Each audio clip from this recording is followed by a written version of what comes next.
So I have a strong faith in God, and to me, it's like, takes my breath away. I get tears in my eyes because it's like, oh my gosh, this is God in all his glory and all his magnificence when you're looking out over the vastness of this desert. It's awe-inspiring. It's peace and tranquility. It's just and a feeling of being blessed to be able to experience this. Colt, have you ever met Mike? I don't think so. We have four. Yeah, nice to meet you. I'm Mike. Nice to meet you. You too. Pleasure. This is the largest state park in all of California with almost 600,000 acres. There's some great hiking in Borrego, but just a fascinating park. And we've been down here 3 years now living, and but we used to come down here RVing. As much as I love to golf, we would go up to Rams Hill and golf there. And then at some point we decided, we're getting close to retirement, let's just move down here, give it a shot. And how did you guys find yourselves both working at Rams? We've been working all 3 years, started as starters and marshals, and then moved our way into the pro shop. Just what we're doing at the golf course alone, and changing out the grass and making it more drought tolerant and trying to be friendlier to the environment. Those are all important things that makes it even better. Living out here full time, how would you define that lifestyle?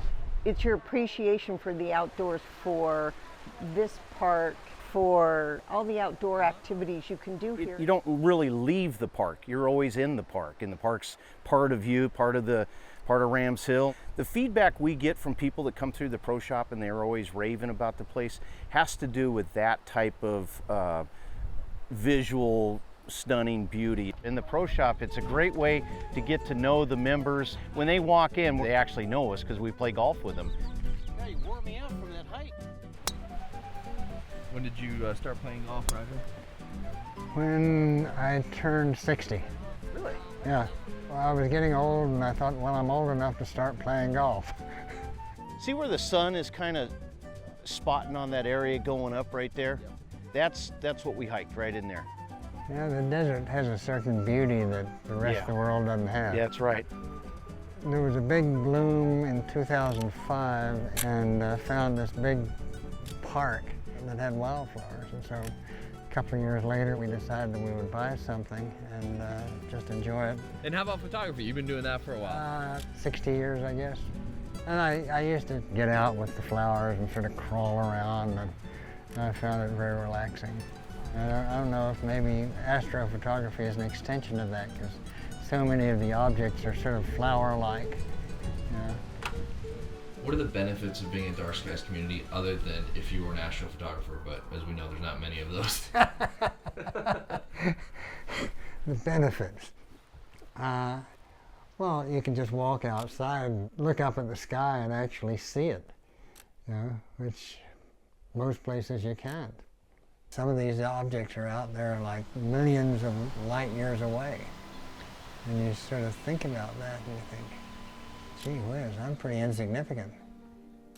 And whether I won in golf today or not really isn't too terribly important.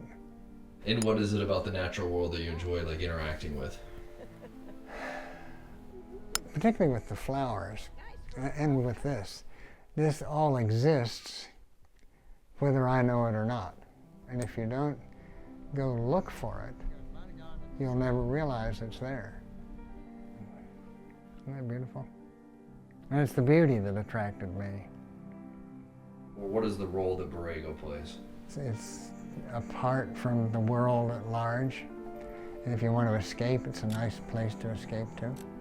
A contemplative individual, this is a wonderful place for that, either in the desert, or out hiking, or out biking, or looking at the sky in the middle of the night, to just contemplate your place in the universe.